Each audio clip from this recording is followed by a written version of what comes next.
Bonjour, voici l'interprétation des transits planétaires, ou tout au moins de certains transits planétaires importants autour du zodiaque par rapport au signe du Verseau et donc à l'ascendant Verseau auquel vous appartenez probablement si vous regardez cette vidéo, ou bien c'est que vous connaissez quelqu'un qui est né avec cet ascendant Verseau ou que vous vous intéressez à mon travail. Et je vous en remercie. Le signe du Verseau, c'est le 11e signe du zodiaque, avant-dernier signe, qui précède le signe des Poissons. Le verseur d'eau, Verseau, sert effectivement la rivière. En versant son eau dans la rivière, il permet aux poissons d'y nager. Dans la symbolique mythologique. Alors, le signe du Verseau ici avec votre ascendant dedans, je l'ai mis au milieu du signe, parce que je ne sais pas où se trouve votre ascendant, bien évidemment. Donc j'ai basé cette interprétation sur le principe des maisons égales, en mettant la maison 2 en Poisson, la 3 en Bélier, la 4 en Taureau, etc. Mais il est possible que vous ayez une disposition de maisons différentes. Si par exemple vous avez un ascendant qui inclut complètement le signe des Poissons, ce qui arrive de temps en temps quand on est ascendant Verseau, eh bien demandez également la vidéo qui concerne cet ascendant Poisson. Ça vous donnera des informations supplémentaires qui peuvent être utiles. Alors, l'ascendant, c'est le moi, la réalité intime de la personne. Et à partir de cet ascendant, se découpe, le thème est découpé en 12 maisons qui représentent toutes certains secteurs de la vie. Et selon les transits qui se produisent, l'influence va se distribuer plus particulièrement dans certains secteurs plutôt que d'autres. Par exemple, l'an passé, si vous avez regardé la vidéo qui concerne votre ascendant en 2019, j'ai parlé de Saturne et de Pluton, qui se trouvent en Capricorne. Donc, dans votre maison 12, a priori, c'est-à-dire dans la maison des fins de cycle. Ce qui voudrait dire, symboliquement, que depuis quelque temps, combien de temps, ça va dépendre évidemment de vous et des situations et de votre thème particulier personnel, mais je dirais que déjà depuis l'entrée de Pluton en Capricorne en 2008-2009, une notion de fin de cycle a dû commencer à montrer le bout de son nez, comme on dit. Mais dès que Saturne est entré en Capricorne, lui, qui est beaucoup plus rapide que Pluton, Pluton met 248 ans, je vous le rappelle, pour faire le tour du zodiaque, Saturne seulement 29 ans et demi. Donc leur relation en Capricorne est très importante, parce que Saturne représente le signe du Capricorne. Et donc il arrive chez lui. Il est arrivé chez lui le 21 décembre 2017, et il va y séjourner, dans un premier temps jusqu'au 23 mars 2020, puis il va rétrograder de nouveau en Capricorne à partir du mois de juillet, à partir du 3 juillet pour être précis, et il retournera il en sortira de nouveau, et là de façon plus définitive entre guillemets, à partir du 18 décembre 2020. À partir du 18 décembre, il va donc entrer en Verseau. Et il y aura déjà fait une petite incursion entre donc le 23 mars et le 3 juillet. Mais cette incursion a son importance. Parce que Saturne en Capricorne, sachant que cette planète représente votre maison 12, représente la notion de fin de cycle, de changement de cycle. Donc il est possible que ce soit aussi ce que vous ayez besoin de vivre, mais il est également possible que ce soit quelque chose que vous ayez déjà vécu antérieurement, peut-être l'an passé ou l'année d'avant, ou même plus avant que ça, plus en arrière plutôt que ça. Donc le fait est que cette conjonction Saturne-Pluton qui s'affirme en 2020 alors qu'elle a presque eu lieu en 2019 mais pas tout à fait, elle s'affirme et se confirme en 2020 et elle produit effectivement la nécessité d'être dans une logique d'acceptation concrète de cette notion de fin de cycle.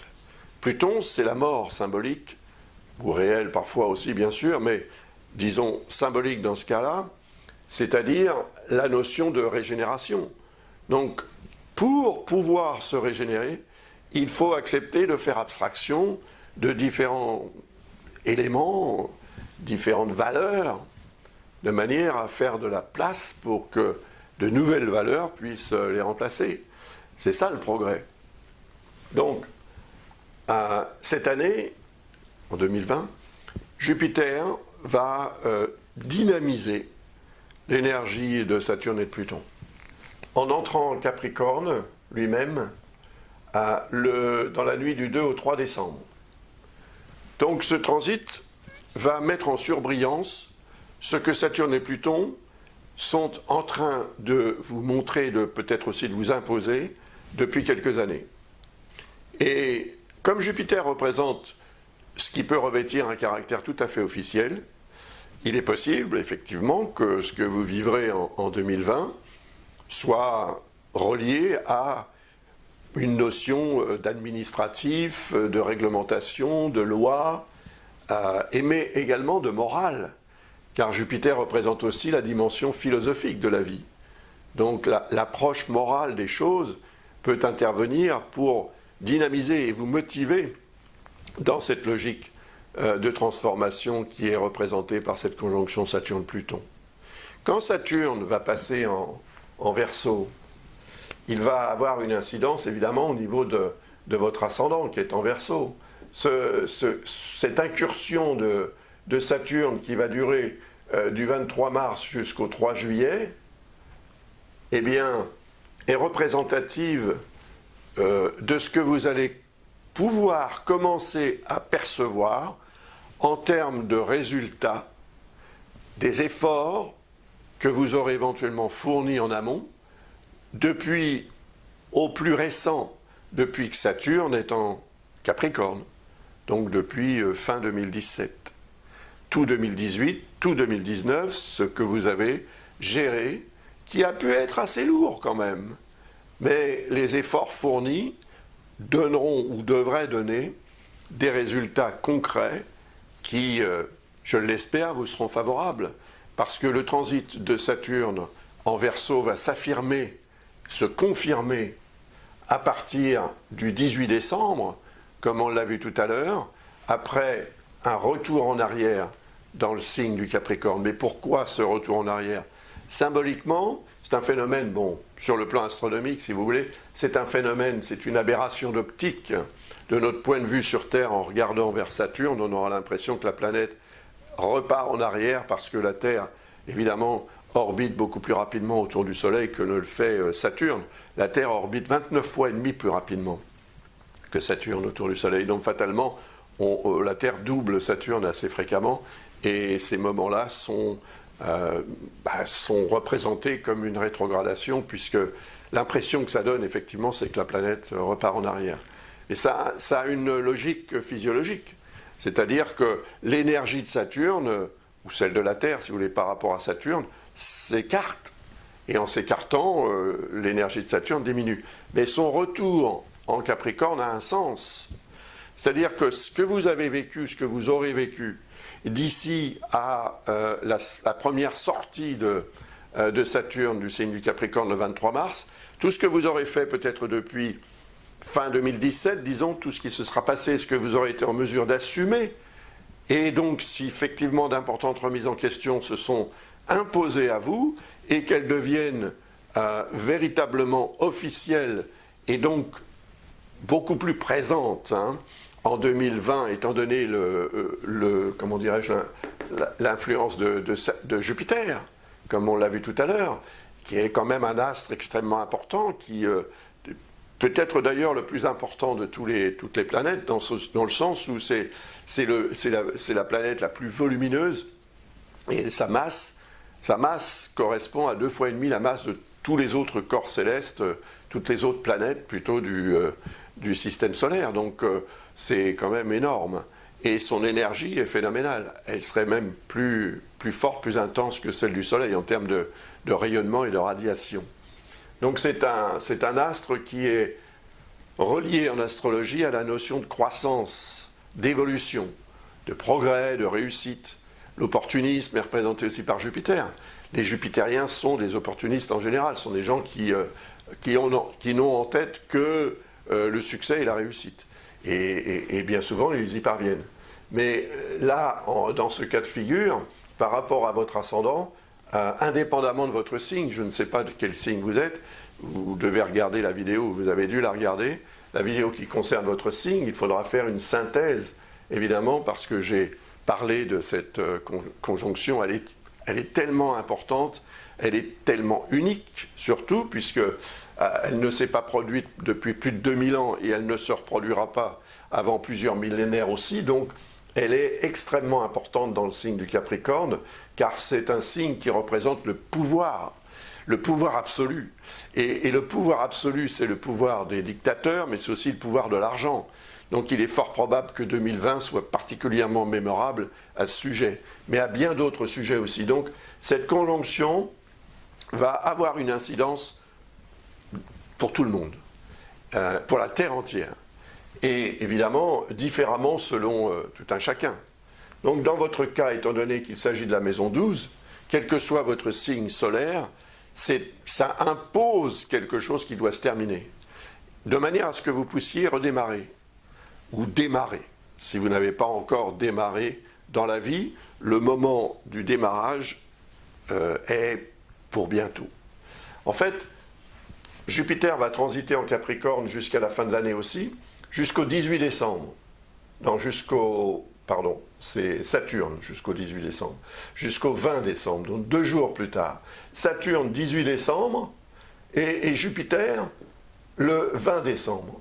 Donc ces deux planètes vont se rejoindre en Verseau, et elles vont avoir une incidence sur votre ascendant, au moins pendant 1 an pour Jupiter, voire un peu plus si vous êtes, imaginons que vous soyez ascendant Verseau Poisson, ce qui est possible. Jupiter va séjourner 1 année de plus dans votre ascendant, mais dans un autre signe, le signe des Poissons. Et en fait, ça veut dire que ce que vous allez organiser, ce que vous allez faire officiellement, ce que vous allez peut-être aussi apprendre, peut-être que Jupiter va vous inciter à vous engager dans un cycle d'études ou de formation pour apprendre quelque chose qui vous sera utile au niveau de cette notion de fin de cycle. Quand il y a une fin de cycle, il y a toujours un nouveau départ, il y a un autre cycle qui commence derrière. Et là, vous êtes dans cette logique aussi. Je pense que la maison 12 étant reliée à la dimension spirituelle de la vie, il est fort probable que cette période 2020 soit marquée par un degré aussi d'évolution, de prise de conscience en ce qui concerne la dimension spirituelle et ce qu'elle peut vous apporter ou ce qu'elle peut vous reprendre, ou ce que vous avez à lui donner aussi, à lui sacrifier, entre guillemets. Mais dans la notion de sacrifice, il ne faut pas l'entendre de façon péjorative, il faut l'entendre comme les anciens l'entendaient, c'est-à-dire comme une sorte d'offrande à leur Dieu pour obtenir une meilleure récolte. Et si c'est cela que vous visez, que vous espérez, que vous souhaitez, eh bien sachez que 2020 sera pour vous une année majeure en termes d'efforts à fournir, concrètement et officiellement, pour réaliser ce que vous obtiendrez en 2021. Parce que 2021 sera une année extrêmement importante, je vous en parlerai évidemment l'année prochaine quand je ferai les vidéos pour 2021. Pour l'instant, je ne parle que de 2020, mais sachez que ce transit de Saturne combiné à celui de Jupiter en Verseau en 2021 va faire parler de lui, c'est certain. Et dans votre vie autant que dans la vie de toutes sortes d'autres personnes, bien évidemment. Alors, si vous voulez en savoir plus par contre, parce que vous êtes dans une situation particulière, vous avez un projet particulier, etc., eh bien, visitez le site de l'école Ablas, vous avez l'adresse ici, ablas-astrologie.com, et bien noté sur le site, vous trouverez les informations et les liens nécessaires pour poser une question ou pour solliciter une analyse plus approfondie des transits autour de votre thème natal, et non pas simplement autour d'un thème hypothétique, si vous voulez, avec une position d'ascendant qui l'est également, mais qui est quand même représentative, je pense, de ce que vous pouvez ressentir et même vivre depuis quelque temps. Il y a un autre astre important dont j'ai déjà parlé en 2019 parce qu'il s'agit d'Uranus. Uranus, c'est quand même un astre très important pour vous parce que Uranus représente le signe du Verseau. Donc c'est le maître, comme on dit en astrologie, le maître de votre ascendant. Au moins le premier maître si vous êtes ascendant Verseau-Poisson. Donc le fait que Uranus soit en Taureau, c'est quelque chose qui s'est mis en place et qui s'est imposé le 6 mars 2019, qui a déjà eu une incidence entre le 15 mai 2018 et le 8 novembre 2018, mais qui s'est installé maintenant et qui s'affirme et qui se confirme. Et évidemment, étant donné que le signe du Taureau est un signe de terre et que le signe du Verseau est un signe d'air, sachant que l'air et la terre ne sont pas des éléments particulièrement mélangeables, enfin vous pouvez les mélanger, hein. De toute façon dans la terre il y a de l'air c'est sûr, mais si vous essayez de mélanger les deux, qu'est-ce que vous allez obtenir? De la terre, hein. L'air est invisible, impalpable. Donc c'est pour ça qu'on dit qu'entre ces éléments et donc entre ces signes, il y a une sorte de discorde, si vous voulez, une dissonance. Ce qui n'empêche pas un Taureau et un Verseau de vivre ensemble, bien sûr. Ça va plus loin que ça, dans l'interprétation astrologique. Donc, le fait qu'Uranus soit en Verseau, que ce soit en Taureau et que ce soit votre planète, et que cette planète soit en dissonance avec votre ascendant, bah, ça montre que vous allez traverser une période de, comment dire, de changement, oui, de changement d'attitude, de changement d'humeur, de changement de besoin, de changement de goût. Et disons que ces tendances-là peuvent devenir une source de déstabilisation et d'éparpillement, de dissipation ou de dispersion. Donc il faudra faire un effort de vigilance parce que c'est votre maison 4 qui se trouve en Taureau et ça indique donc que tout ce qui concerne la famille, le foyer ou la résidence, les rapports avec la famille, le foyer ou la résidence, tout ce qui se passe aussi dans votre tête à ce niveau-là, et la façon dont vous communiquez avec les proches et dont vous gérez les choses sur le plan famille, foyer, résidence, risque d'être un petit peu, en fait, une source de perturbation. Uranus, puisque cette planète représente votre ascendant, représente ce que vous avez dans les tripes, si vous voulez, ce que vous voulez vraiment, ce que vous êtes vraiment. Vous allez vouloir mettre cela dans le secteur famille, foyer, résidence. Donc ça veut dire que vous allez avoir peut-être envie ou besoin de changer les choses pour qu'elles soient plus en conformité avec ce que vous ressentez de vous-même comme étant une réalité, comme étant aussi vitale, nécessaire. Mais cela peut produire en fait des désaccords, donc des tensions et des moments de friction. Alors, je dirais que tant que Saturne, Jupiter et Pluton sont dans le signe du Capricorne, vous n'avez pas trop à vous inquiéter du transit d'Uranus, parce que ces trois-là sont en harmonie. C'est un signe de terre ici comme le signe du Taureau, et la terre et la terre se mélangent évidemment très facilement. Donc, ils sont compatibles. Et cette compatibilité, grâce à Saturne, qui représente la retenue et le réalisme, eh bien, je pense que vous devriez pouvoir faire preuve de retenue et de réalisme pour organiser les choses de la meilleure façon qu'il soit, afin d'éviter les erreurs de fonctionnement et les désagréments qui en découleraient. Pluton est là aussi pour vous permettre une plus grande ténacité, et ce qu'il y a d'intéressant, c'est que Pluton sera dans le signe du Capricorne pratiquement aussi longtemps que Uranus sera dans le signe du Taureau. Donc ces deux-là vont continuer en fait à vous protéger d'une certaine manière, en tous les cas, à éviter les réelles erreurs, les grosses erreurs. Mais même si vous commettez des erreurs, ou si des erreurs sont commises et que vous en êtes victime, Pluton et Uranus permettront la régénération, vous permettront de remonter la pente, de cicatriser, de guérir plus rapidement s'il s'agit d'un souci de santé, etc. Donc Pluton, c'est votre capacité de régénération. Et Pluton représentant le milieu du ciel, dans votre thème qui est en Scorpion, le milieu du ciel représentant vos objectifs, les réalités aussi socio-professionnelles, vos ambitions, vos rapports avec l'autorité ou la hiérarchie, etc. Je pense que ce lien entre Uranus et Pluton vous sera utile jusqu'à la fin de leur transit dans le signe du Capricorne pour Pluton et dans le signe du Taureau pour Uranus. Et quand ils vont changer de signe, et ce sera 2025 à peu près, eh bien, ils vont passer pour Uranus en Gémeaux, pour Pluton en Verseau, et là, vous allez en fait, à ce moment-là, glaner les fruits, vraiment, de ce pourquoi vous aurez tenu bon, en fait. Parce que Pluton représente aussi la capacité d'endurance, la détermination et la profondeur avec laquelle on aborde les choses de la vie pour qu'elles répondent à nos attentes et qu'elles deviennent une source de réussite réelle et concrète et durable. Car lorsque Pluton va transiter votre ascendant, et en même temps que, comment dirais-je, Uranus transitera dans le signe du Verseau, des Gémeaux, je vais y arriver, ça va durer 7 ans pour Uranus. D'ailleurs, le transit d'Uranus en Taureau durera également 7 ans. Donc certes, on est bien au-delà de l'année 2020, mais je tenais quand même à vous indiquer cela parce que ça peut vous être utile aussi. Et ça vous permet également, je pense, de vous préparer et de tenir bon si les choses ne sont pas aussi faciles que vous les souhaitez. Sachez qu'un transit, par définition, c'est quelque chose qui passe, donc ils finiront tous par passer. Mais pendant qu'ils sont là, eh bien, ils ont une influence.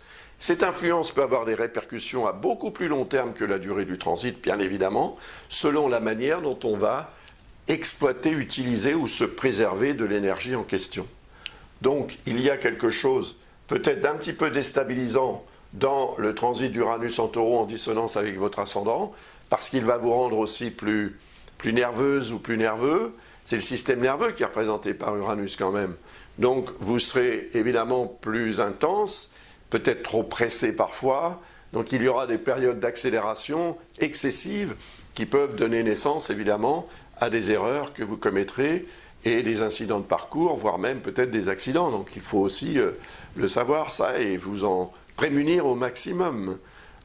Donc, je le répète, tant que Jupiter, Saturne et Pluton sont en Capricorne, en harmonie avec Uranus, c'est, je dirais, un moindre mal. Vous ne subirez pas trop les conséquences de cette dissonance d'Uranus sur votre ascendant. Par contre, lorsque Jupiter et Saturne vont passer en Verseau, ça va devenir probablement un peu plus compliqué à gérer, pour différentes raisons que je vous expliquerai l'année prochaine quand je ferai les vidéos pour 2021, puisque ça aura surtout une influence en 2021. Et bien sûr, si vous souhaitez en savoir un peu plus avant, visitez le site de l'École Ablas et sollicitez mon savoir pour que je puisse vous éclairer en fonction des questions que vous vous poserez ou des situations dans lesquelles vous êtes. Voilà. Qu'y a-t-il d'autre? On peut parler de Neptune. C'est vrai que Neptune est ici dans votre maison 2, ou peut-être dans votre ascendant si vous êtes ascendant Verseau-Poisson, ce qui arrive de temps à autre.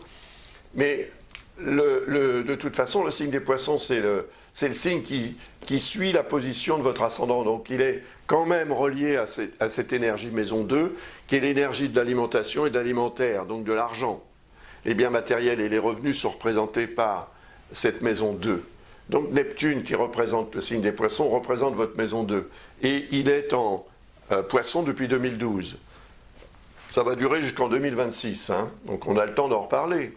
Mais en ce moment, il est en harmonie avec Jupiter, Saturne, Pluton, ou tout au moins il le sera en 2020, à partir du 2-3 décembre de cette année, 2019, puisque nous sommes aujourd'hui le 23 juillet, et je fais ces vidéos avec beaucoup d'avance pour pouvoir les mettre en ligne bien avant 2020, parce que je pense que ça peut être utile au plus grand nombre. Donc, tant que Jupiter, Saturne et Pluton sont en Capricorne, en harmonie avec Neptune, je pense que, et en harmonie aussi finalement avec Uranus qui transite en Taureau, je pense que vous saurez ou réussirez à vous adapter si par hasard, entre guillemets, vous deviez gérer des situations confuses sur le plan matériel, sur le plan financier, soit dans les rapports avec l'autorité ou la hiérarchie, soit dans votre quotidien, la façon dont vous dépensez, dont vous utilisez vos biens matériels au quotidien, sont représentés par cette maison 2. Donc, protection et peut-être même évolution de votre situation sur le plan financier en 2020. Mais n'en faites pas n'importe quoi ensuite.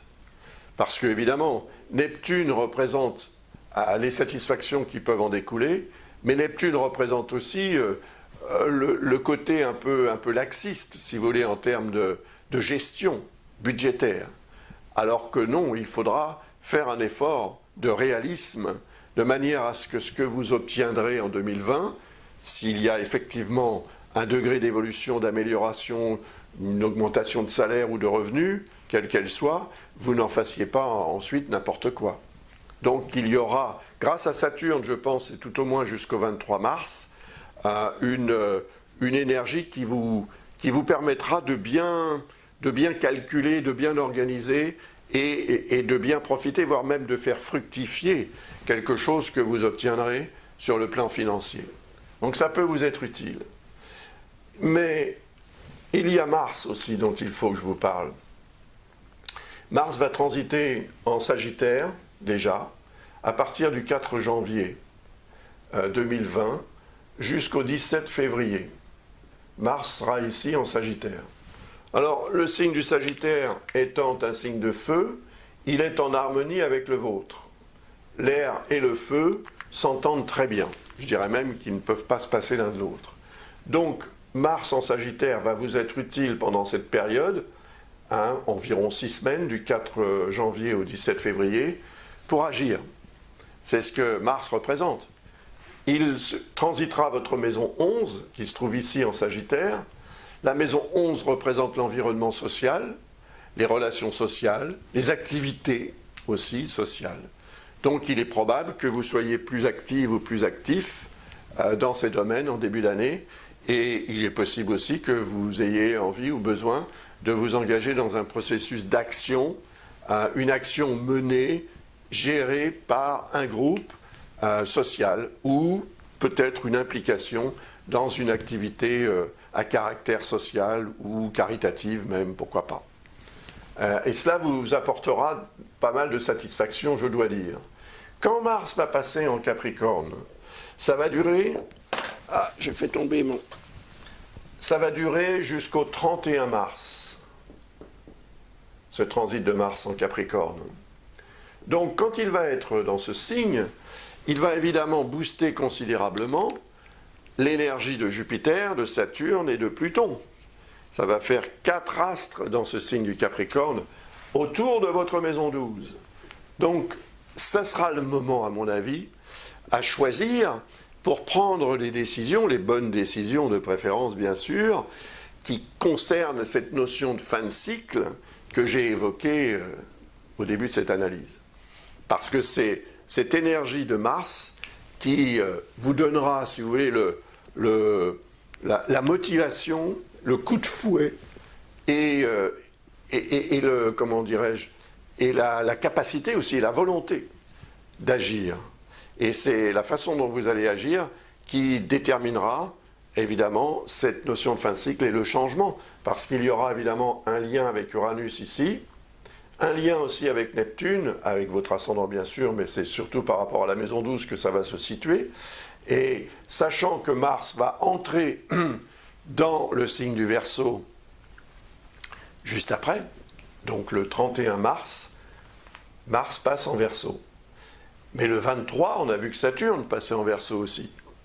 Donc Mars va rejoindre Saturne en Verseau, et ça veut dire que le début du mois d'avril, en particulier la première quinzaine du mois d'avril, sera un moment très fort en ce qui concerne ce que je vous ai expliqué tout à l'heure à propos de Saturne, qui est là pour, en passant dans votre signe, vous apporter certains éléments de récolte, des efforts fournis en amont depuis plusieurs années, je pense, en tous les cas plusieurs mois. et donc de vous donner un avant-goût de ce que vous allez obtenir après, lorsque Saturne reviendra en Verseau à partir du 18 décembre et suivi de très près 2 jours plus tard par Jupiter. Donc 2021, voilà. 2021 et ce que vous allez en tirer de cette année 2021 peut dépendre exclusivement ou principalement ou de façon en tous les cas très dominante de ce que vous allez pouvoir faire et décider entre le moment de l'entrée de Mars en Verseau, le 31 mars donc, et peut-être la mi-avril à peu près, ou la fin du mois d'avril pour vous donner un peu plus de temps. Tant que Mars sera en Verseau, vous serez beaucoup plus active ou actif. Et cette réactivité, cette capacité à agir spontanément, voire parfois même impulsivement, peut aussi devenir évidemment une source d'incident de parcours, parce que Mars en Verseau sera en dissonance avec Uranus, donc il risque de vous rendre trop pressé. L'impatience, voilà, entraîne aussi des incidents de parcours ou des accidents. C'est vite arrivé un accident, comme on dit, hein. D'autant plus qu'Uranus transitera votre maison 3, qui représente la communication et les outils de communication, dont les véhicules font partie. Et puis aussi, la communication, c'est la façon dont vous allez exprimer les choses. Donc faites en sorte de ne pas être trop intense, trop autoritaire, trop dans la polémique et trop dans la confrontation pendant cette période. Sinon, évidemment, vous allez vous attirer les foudres. D'ailleurs, Mars représente la foudre, hein. Et ce transit de Mars, il va durer jusqu'au 15 mai. Après, Mars passe en Poisson. C'est normal. Jusqu'au 29 juin. Et là, il rejoint Neptune, qui sera en harmonie avec Saturne. Saturne, non, puisque Saturne sera en Verseau jusqu'au mois de juillet, mais en tous les cas avec Jupiter et Pluton, ce qui est déjà pas mal. C'est pas mal dans le sens où Pluton représente ce que vous allez éventuellement détruire, ou tout au moins ce qui va se terminer, et Jupiter, c'est ce qui repousse par-dessus. Donc, quelque part, ça veut dire que vous allez préparer le terrain pour que la récolte suivante soit vraiment meilleure.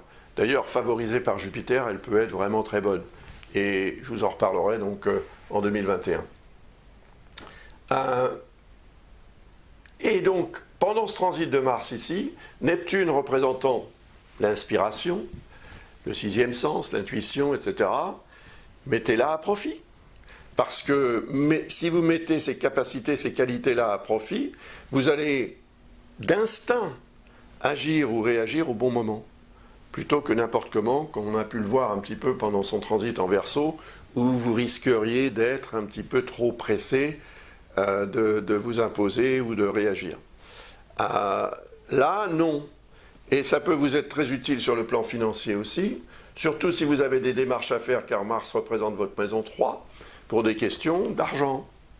Donc, cela peut vraiment représenter une période au cours de laquelle votre efficacité d'action sera accentuée, améliorée, et donnera des résultats satisfaisants et intéressants par rapport à vos objectifs de vie, votre situation sur le plan socio-professionnel, et ce que vous êtes en train, je pense, de remettre en question dans votre vie. Donc il y a une phase de transformation qui s'affirme aussi pendant cette période.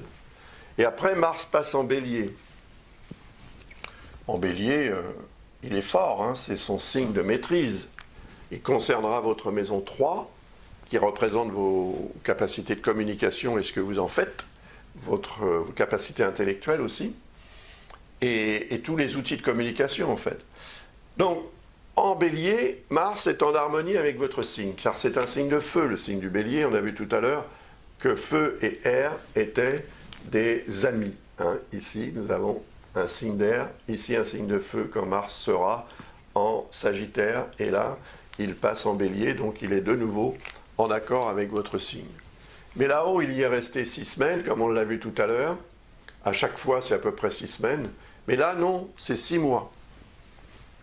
Donc pendant 6 mois, vous allez bénéficier de l'énergie positive de Mars par rapport à votre ascendant. Ça va vous rendre beaucoup plus efficace dans votre mode de fonctionnement, surtout dans la façon dont vous gérez le relationnel humain, la communication, etc. Les déplacements aussi, les voyages, les rencontres seront favorisés, dynamisés et source aussi de motivation. Donc, ces 6 mois de transit de Mars en Bélier vont vous être utiles parce que c'est toute une moitié d'année en fait. Donc à partir du 29 juin jusqu'au 7 janvier 2021, Mars sera dans le signe du Bélier en harmonie avec votre signe. Mais attention parce qu'ensuite il passera en Verseau. Donc début 2021, il rejoint Uranus. On en reparlera l'année prochaine. À moins que vous vouliez en savoir plus, encore une fois, à ce moment-là, contactez-moi par le biais du site de l'école Ablas. Mars est un astre majeur, surtout quand il transite en Bélier. Sachez qu'il sera quand même, et il faut le signaler, en dissonance avec ce qu'il y aura à l'époque en Capricorne, à savoir quand même Saturne, qui va revenir quelques jours plus tard dans le signe du Capricorne en mode rétrograde, Pluton et Jupiter. Et cette configuration-là fera parler d'elle, c'est sûr, sur le plan social, sur le plan global. L'énergie de la Terre va être particulièrement sollicitée à différents niveaux par cette configuration, qui est unique en son genre, comme je le disais tout à l'heure, puisqu'elle ne s'est pas produite depuis plusieurs milliers d'années. Quant à Mars, ici, son long transit en Bélier, la dernière fois que ça s'est produit, ça remonte à 30 ans. Donc c'est rare aussi dans ce signe du Bélier, et comme c'est son signe, ça veut dire que 2020 sera marqué par des événements majeurs qui marqueront aussi l'histoire. L'histoire peut-être de France, l'histoire des États-Unis, l'histoire du monde en fait. Parce que je pense que cette congrégation planétaire aura un effet sur la globalité de notre vie sur cette Terre à différents niveaux, à toutes sortes de niveaux. Donc, pendant cette période, malgré tout, il faut faire preuve de vigilance. Pour ne pas aller trop vite non plus, Mars représente l'accélérateur, et la notion d'accélération sera très nettement amplifiée, donc tout le monde sera un peu trop pressé en fait, et peut-être un peu trop réactif. Et cette réactivité devra être gérée pour qu'elle n'entraîne pas, évidemment, des incidents ou des accidents et des erreurs, surtout des erreurs fâcheuses, des erreurs coûteuses même peut-être. Donc prudence pendant cette période, mais fondamentalement quand même, vu que Mars est en harmonie avec votre ascendant, j'espère qu'il l'est aussi avec votre signe, mais ça je ne sais pas, ça dépend de votre signe. Il l'est si vous êtes né sous le signe du Lion, il le sera si vous êtes né sous le signe du Sagittaire, sous le signe des Gémeaux également, ou sur le signe du Verseau. Si vous êtes Verseau, ascendant Verseau, vous êtes doublement favorisé par ce transit de Mars. Mais ce n'est pas le cas pour tous les signes. Donc, si vous avez regardé la vidéo qui concerne votre signe, vous en savez déjà pas mal à propos de cette énergie de Mars, dont il va falloir quand même, globalement et généralement, essayer de se protéger. Voilà. Parce que même si on va bien et qu'on est dans une situation, une atmosphère ou un contexte qui ne va pas bien, qui va mal même on peut dire, on peut inverser la vapeur et se retrouver dans une situation critique. Voilà. Donc le fait de ce transit très long en Bélier, c'est la signature de l'année 2020. Et c'est quand même une signature costaud, puisque Mars, c'est quand même le dieu de la guerre. Et c'est vrai qu'une guerre peut éclater pendant cette période de transit de Mars, vu que là-haut, nous avons l'énergie du pouvoir absolu représentée par Saturne. Voilà. Ça vous concernera peut-être, ça ne vous concernera peut-être pas, je ne sais pas. Mais de toute façon, s'il y a des événements de ce genre, qu'il s'agisse de perturbations sociales, politiques ou autres, qu'il s'agisse d'événements humains ou d'événements terrestres, on sera plus ou moins tous concernés. On en prendra tous plus ou moins conscience et évidemment, certaines personnes seront impliquées et concernées plus directement par ces événements, malheureusement. Donc il faut s'en préserver. J'aurais voulu vous parler du transit de Vénus, Mais en fait, cette planète va transiter effectivement votre ascendant en début d'année. Et ce sera un moment à choisir. Elle va en fait entrer en Capricorne le 21 décembre, en Capricorne, en Verseau, pardon, le 21 décembre 2019, pour en sortir le 14 janvier. Donc, vous aurez 2 semaines en début d'année pour profiter de l'énergie bénéfique de Vénus dans votre ascendant. Et cette énergie bénéfique sera là en fait pour adoucir les choses ou permettre une amélioration supplémentaire, un degré d'amélioration supplémentaire. Donc en fonction de ce que je vous ai expliqué précédemment, par exemple, on sait qu'en début d'année, Mars sera en Sagittaire, et donc avec Vénus en Verseau, le lien est bénéfique, harmonique, positif, et il peut devenir une source, effectivement, de réussite, augmentation du facteur chance, amélioration de votre vie intime aussi. Donc vous allez, normalement, vous devriez vous sentir mieux dans votre fort intérieur, et cela peut vous être utile pour vous mettre en avant de façon plus réelle, plus vraie, plus profonde, et ainsi profiter de ce que la richesse de votre personnalité peut induire sur le plan existentiel général ou dans un domaine plus particulier en fonction évidemment de vos attentes, sachant que Vénus représenterait votre maison 4 qui est en Taureau. C'est évidemment le secteur aussi famille, foyer et lieu de résidence qui seront concernés ou qui seront à l'origine aussi d'une amélioration ou d'une motivation d'amélioration. En tous les cas, ce transit de Vénus ne peut que vous faire du bien, même si par ailleurs, tout n'est pas au top, comme on dit, évidemment.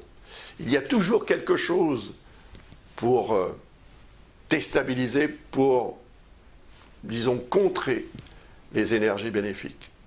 Donc, il faut faire la part des choses, en fait, et puis essayer de tirer parti de ce qui ne fonctionne pas trop bien pour mieux comprendre comment le faire fonctionner, afin qu'ensuite on puisse profiter de cette chose, quelle qu'elle soit. Voilà. J'ai terminé cette analyse, j'espère qu'elle répond à votre attente et qu'elle vous sera utile à différents niveaux tout au long de cette année 2020. Je vous adresse tous mes vœux avec beaucoup d'avance, bien évidemment, sauf si vous regardez cette vidéo en 2020, bien sûr. Je reste à votre disposition, comme je l'ai évoqué plusieurs fois dans cette analyse. Visitez le site de l'école Ablas si vous souhaitez une interprétation plus personnalisée ou simplement une réponse à une question que vous vous posez. Vous trouverez tous les liens et les informations, toutes les informations nécessaires pour me contacter. Voilà, mais ne me contactez pas directement par email. Merci d'avance. Au revoir, à bientôt.